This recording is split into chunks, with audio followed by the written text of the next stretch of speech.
It's time for this week's episode of Brandon Sports Talk, featuring in-depth interviews from those who are trending in the world of athletics.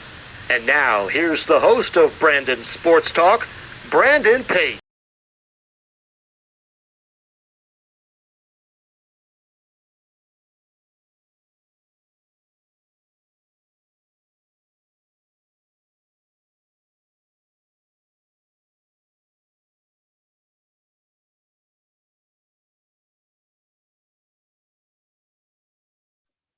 Welcome back to Brandon Sports Talk. In today's episode, I have the privilege to interview Toronto Six NWHL hockey player, Megan Quinn. How are you doing today? I'm good. How are you? I'm doing good. Can you talk about how you knew that you wanted to play professional hockey? Yeah, funny thing is, I didn't know that I wanted to play really.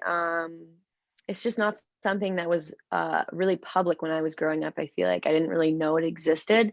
And then once I got to college, I had other teammates that were going to play pro, but I didn't really think much about it. And then I kind of made a last minute decision to just enter in the CWHL draft in 2018, and then it kind of just happened, and I'm really glad that I did it.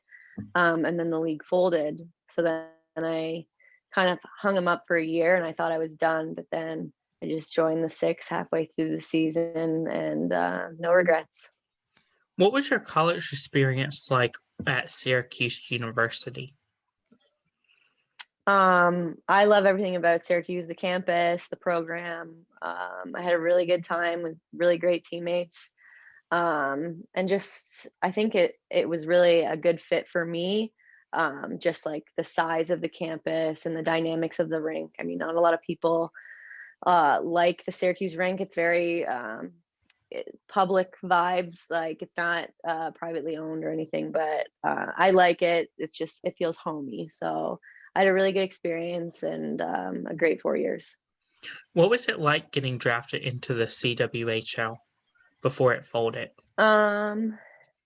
It was really exciting. I mean, I didn't really know that I was even going to enter the draft until the day before. Like I had made a couple phone calls, and I didn't really know even where I wanted to play. And it was very last minute. So it was pretty exciting and kind of just like, okay, I guess I'm playing again. Because I kind of accepted already that I was done playing in college. And then I had a teammate that was entering the draft. So I was like, you know what, I'll see how it goes. And yeah, it was pretty exciting. What are some of the similarities and differences between, of course, the CWHL and the NWHL? Similarities, I would say just I guess there isn't many similarities. Very different experience. I think there was more funding in the NWHL than there is in the CWHL than there was in the CWHL. Just a different variety of players too. A lot more Canadians from where I was playing in the CWHL, and then a lot of Americans in the NWHL. So I think the difference is, yeah, that's pretty much it. And then similarities, just I think the culture, like the girls. I mean, a lot of the girls that I played with in the CWHL were also playing in the NWHL with me, and just like the dynamic of the people. Yeah. Of course, can you talk about your time playing for the Durham Junior Lightning? Yeah. So I joined them in 11th grade, I believe. But I lived in Belleville, which is about an hour and a half commute. So I would just drive up on Tuesdays and Thursdays. We had practice, and then basically in Toronto, like 4 times a week for games. But it's a really good program. Love the coaches. I don't know if any of them are still there working with that team, but it's a great little program. What was the feeling like for the first time whenever you put on the Toronto Six jersey? Exciting, I think, just because I've never really played on a team with that kind of culture. I think that we have a very unique culture. Thanks to Digit Murphy, our coach, just kind of brings out like a different side of women's hockey that I've never seen, and it was a lot of fun. So I always had fun when I put the jersey on, and I just love the dynamic and what we're all about. What was the experience like whenever you put on your first professional jersey? I think a little nervous. I was excited but nervous because this is the next level up. And I think like just playing next to Olympians was definitely nerve-wracking, and against them, obviously, like it's not something that I was used to. But nervous but excited for sure. Can you talk about, of course, how does it feel to play against some of your teammates like Taylor Woods? Yeah, like in the CWHL. Yes. Yeah. So at the time, I didn't really know Woods when I played against her in the CW. I knew that she played at Cornell. I had a couple friends at Cornell, but I believe she was a forward. So it's just like it's weird when you play against them and then you're on a team with them and you just know nothing about them and you have assumptions about them, but then they end up being like they could end up being completely different than what you thought. And like there are some players, not Woods, but there are some players that like you can hate playing against and you hate them on the ice, but you want them on your team. So yeah, it's definitely cool to play against and with players like that. Who are some of the players that you look up to playing against and with in the NWHL?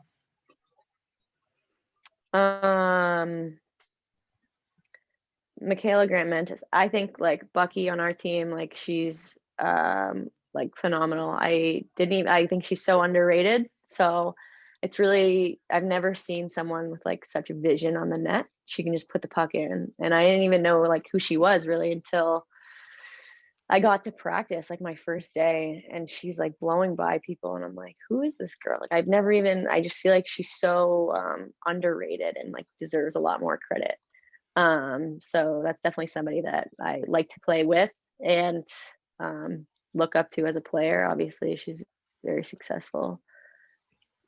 What is a typical game day like for Toronto Six?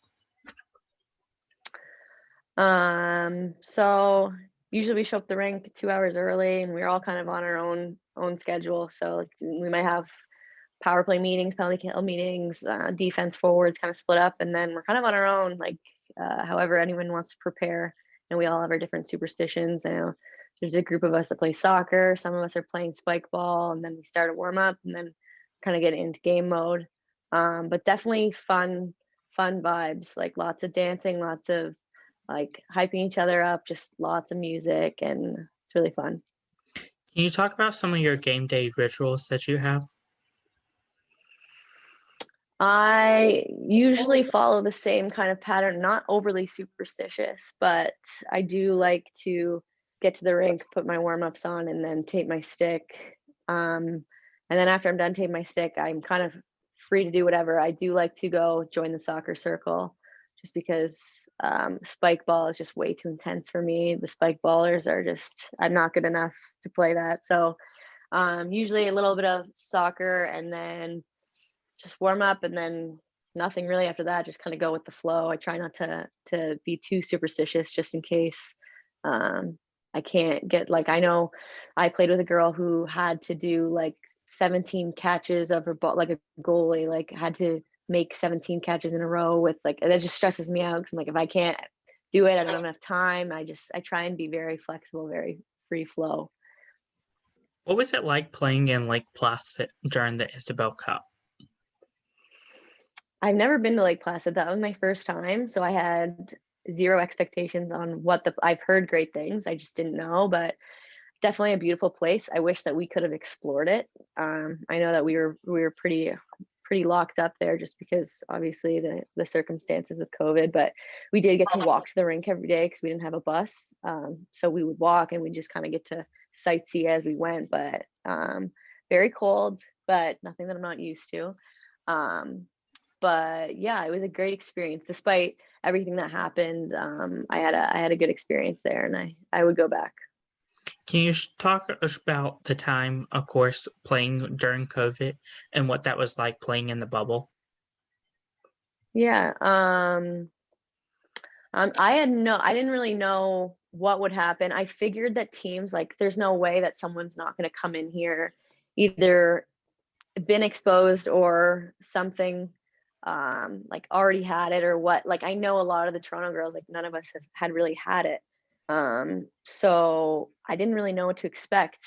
A little anxious, just like when the first case came out, it was like we were all kind of like, oh, are we gonna get it? Or were we exposed? We didn't really know, but kind of just trying to focus on hockey and, following the rules, making sure that we were washing our hands, keeping 6 feet away, masks, like our friends even like don't trust anyone. Like we didn't, like, you never know.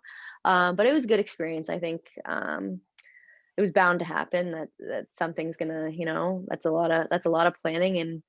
And yeah, I think it was a little anxious, but we were good. What are some of your future plans whenever it comes to your professional playing hockey career? I kind of just with my hockey, kind of just going with the flow right now. It really does depend on jobs and like what I'm trying to do job wise. If it's in a city that there is a team, like this year, I was really fortunate. Find the good in the bad. I mean, I'm currently coaching at Cortland's, SUNY Cortland, a little state school, just like 30 minutes from Syracuse, and we didn't end up having a season. So it worked out for me that I could join the bubble. Like I came home with no plans to play for Christmas, and then all of a sudden Toronto needs players, and I'm like, I don't even have my equipment here. But my friend Emma Greco, she was like, you should just play. Like I was scrounging equipment for my sister, and it just kind of worked out for me, and I'm really glad that I did. But like next year, I don't know if we have a season. I'm going to be coaching. I don't know. Like it's kind of just like if I could play, I can play. If I can't, like I can't. But it'll all depend on the job, really. But I would love to play, obviously. But unfortunately, like women's hockey right now, not very sustainable. Like I can't make a living, right? So I got to put my job first. So hopefully one day we'll be able to figure something out with that stuff. But yeah, I'm kind of just going with it and seeing if I can play, I can play. If I can't, I can't. Can you talk about, of course, I know that in the WHL, y'all players have other jobs besides professional hockey. How do you balance work life and playing life? Definitely tough. I'm like, I was fortunate I didn't have a conflict, but there are girls that like accountants, chiropractors, like there are girls that have literal 9 to 5s or like past that are working really hard. And usually we'll just have to plan like what you can make, but nighttime practices. So I know a lot of girls, like when I was playing in the CWHL, like we would have 9 o'clock practices. So girls would go to work all day and then practice at 9, and then 9 to 11, get back home across Toronto, and then start all over again the next day. Like definitely tough. And I think college kind of prepped us for that, because in college, very busy schedules, like social life, work, and just like getting to workouts and all that. I think we're kind of used to it at this point, but it's definitely tough sometimes. How has, of course, your playing career helped you in your coaching career?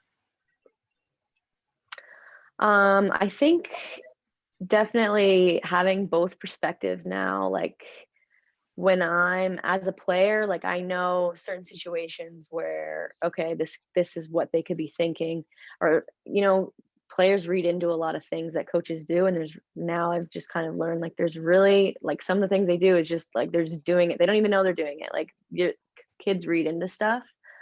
Like, oh, why am I not playing? Why did she put this person out instead of this person? It's kind of like there's no thought to it. It's just like you're the best person, go. It's more like so team oriented that you don't even like realize it as a player sometime, that like they're not even thinking about it's so much extra thinking as a player. So I think it's kind of helped me like understand their perspective.